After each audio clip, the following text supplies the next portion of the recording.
That's what I have to say to my camera. Okay, I guess this is going to be a two-parter. So where was I? Gavin Hawk. Gavin Hawk. What a big surprise that dude was, man. I had tried to search him out throughout the entire show, and it's so easy to get lost in there. And I had really pretty much seen everybody that I wanted to see at the show.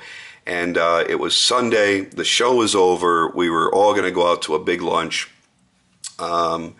And what I didn't know was Mark and Todd had invited Gavin Hawk. I had no idea. And we had to take a couple of cars to get everybody to the restaurant. It was like a 20-minute drive. And Mark's like, oh, hey, you mind taking Gavin in your car? I'm like, dude, holy shit, Gavin Hawk, this is awesome. And we had a great conversation all the way there, all the way back. Just a super awesome guy. Look for his knives as well coming up on my live show. I am very honored to be able to announce that. So that's super damn cool.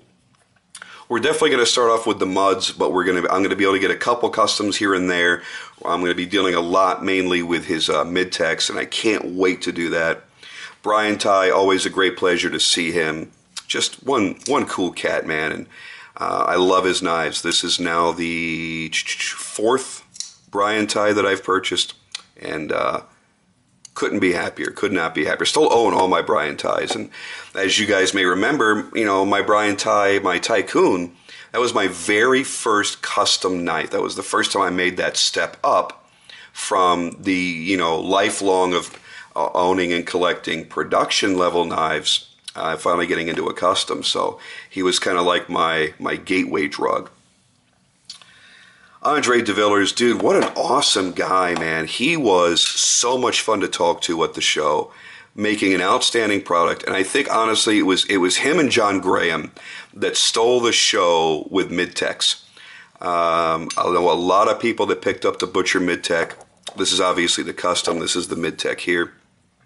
I know a lot of people that bought these and were blown away by them. A lot of people that bought John Graham's, they were blown away by that. So if you ever get a chance to own one of Andre's knives, definitely step up and do it. The dude is really, really awesome. And I'm going to be doing knives of his as well coming up in my live knives program. So be looking out for that. And even as early as the next show in July, I think I'm going to be getting about 10 of the mid-techs. And from time to time, I'll be able to get a custom. Got a chance to spend some time with Andre Van Heerden and Andre Thorburn. Got to see the prototype for their A3 collaboration. Holy crap. Just think of Andre Thorburn's L51, but about 30% thicker, more massive, beefier. It's got their new multi-row bearing system in there. It's got 90 bearings, 90 friggin' bearings. And it's not really about making it faster or smoother. Those guys don't need to do that. Their stuff is obviously very fast and very smooth. But it was about adding more stability around that pivot, and I think they succeeded. I think they did just an outstanding job. So kudos to them on a wonderful new product. Of course, I spent the majority of my time with our good buddy Tough Thumbs, Jeff. I love you, man. And spent some time with some mutual friends. Whom you probably don't know because they're not on YouTube, but those of us on Instagram sure know Josh and Aaron, Blades and Babes. Dude, man, Josh, what a hell of a great guy. That's going to be a friend for life right there, I think. And our good buddy Abdullah that flew all the way overseas to come out and hang out with everybody. That was a major highlight for me for the show, so that was awesome. Got to spend a lot of time with Justin Laffer too. Not as much as I would have wanted to, but still a hell of a lot of fun. Again, Lance at Sniper Blade Works, super awesome dude. Look for some cool stuff coming in the future with him. I'm trying to work some things with him. I will most likely be able to announce that he'll be on my show sometime soon. That would be awesome. We still haven't nailed that down, but it looks promising, and I'm excited about that. John Graham, got a chance to hang out with him for a little while on Thursday night. Just the same gentleman that you speak to on the phone and that you send messages back and forth to. He's every bit as awesome in person. Very giving with his time and with his knowledge and education. Just a real gem of a guy. One of the true gentlemen in this industry. Andy Fitz, I probably spent, God, 5 or 6 hours with him. What an awesome guy. Somebody that I did not know before this show, had never met, had never talked to. And I had owned one of his knives in the past, did not keep it long. Somebody that had it before me at some point, I don't know what they did to it, but it wasn't quite right. And I knew from other people that own Andy's knives that was not representative of his work. And since he wasn't really taking orders, I figured he wasn't going to have time to mess with it. So I sold it. The new owner knew the issues that it had, and he said he was fine with it. He got a good deal. So it all worked out. So I've been itching to get another one ever since then. And of course, pretty much can't. And after talking to him for so many hours, I have a better understanding of who he is and why he does what he does and the reasons he makes the knives the way that he does. And I got to say, I got a lot of respect for the guy. Very, very knowledgeable. He may be new to a lot of people, especially, the tactical folder and flipper market. But he's been making knives for a long-ass time, and he knows his way around that grinder. He knows his way around the customer service aspect of it as well. So if you ever have any questions or anything else for him regarding the knives that he makes, certainly reach out to him. Very, very congenial individual. Just wow. And I gotta thank again Jeff Vandermeulen. Dude, you blew me out of the water. My third knife that I bought from him at the show is not here. It's the only knife that's not represented here because he had to take it back home. He wanted to put a better, cleaner edge on it. He didn't have a time to put the final edge on it before he got to the show, but he wanted me to be able to handle the knife. And that's the prototype to his upcoming Homicide model. You guys know the double Homicide, that big, giant monster, huge, crazy, scary-looking knife. Well, he's making a more carry-size version, and that's called the Homicide, and he was cool enough to sell me the prototype. So in the coming weeks, whenever it is I get it back and finish all these videos, I'll definitely do a video on that. I think overall the experience was exhausting and overwhelming, but so well worth it. If you ever get the chance to do the Blade Show, absolutely do it.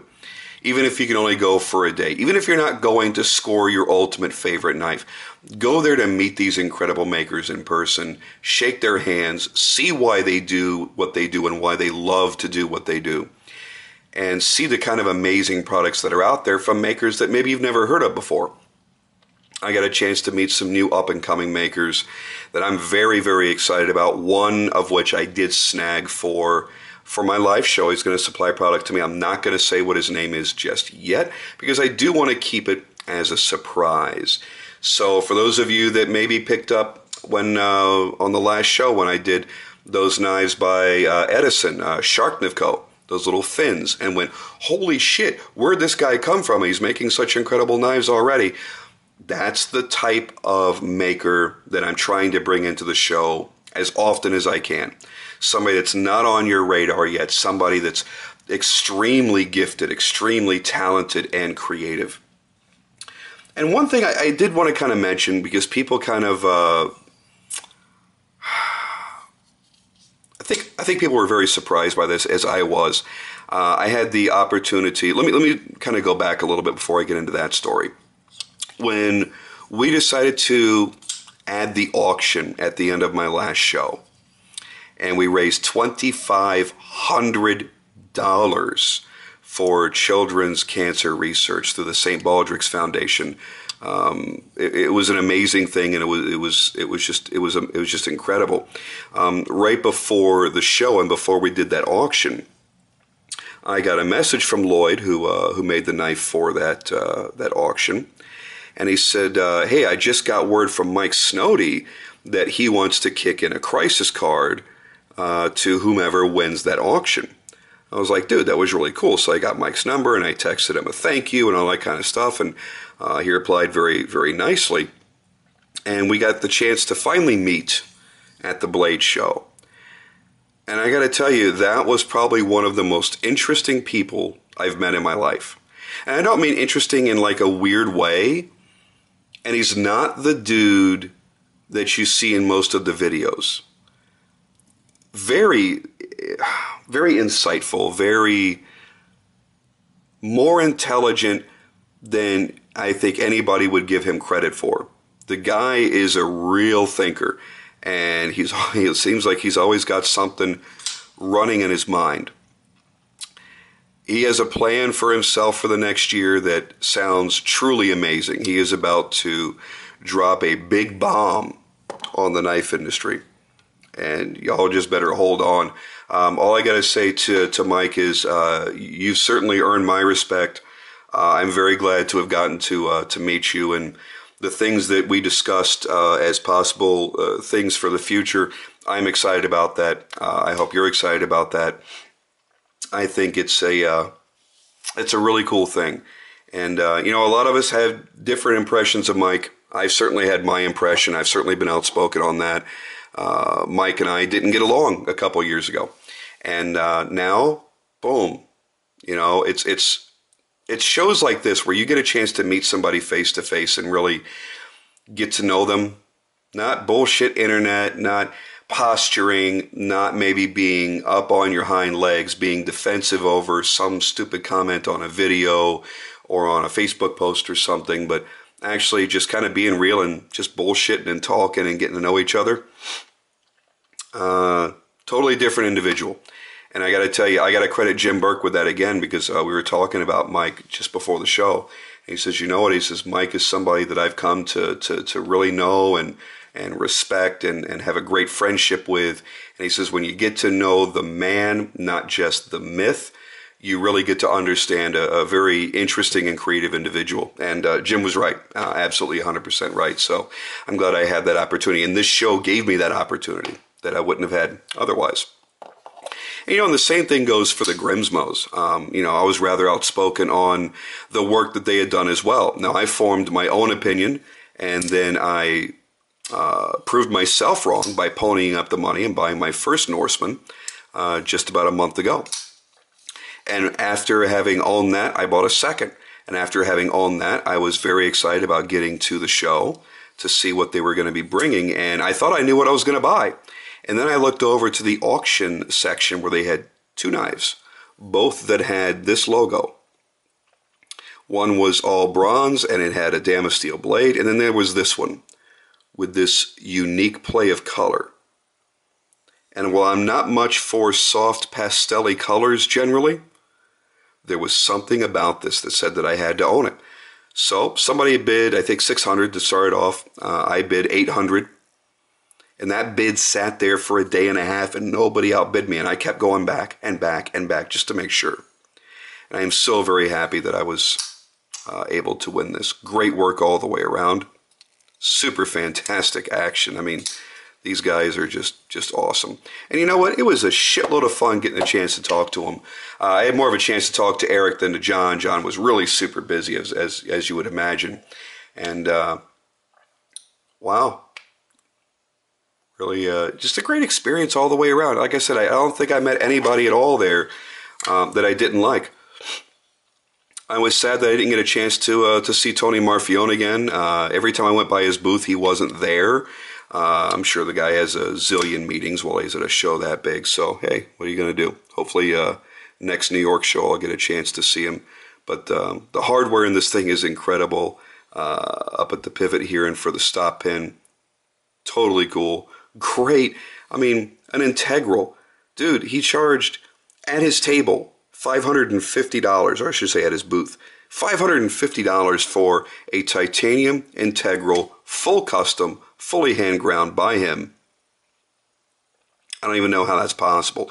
And when you see the packaging, you're really going to wonder how the hell that was possible. But he did it. I unfortunately did not get there in time to get one from his booth, so I had to overpay for this a little bit. And not a hell of a lot, really. I probably, you know, they probably could have tried to rate me. I wouldn't have paid more than I did. But, yeah, I am very impressed with this knife. I cannot believe what he was able to achieve. And I think we're about ready to see a new era for Microtech as a brand and Tony as a maker, with the new capabilities that he is very clearly flaunting here, both in the knife and in the packaging. Maybe, I don't know, maybe he made a new best friend that owns a water jet or something, but when you see the packaging, you'll know what I'm talking about. Very slick, very cool, very affordable in that realm of custom knives.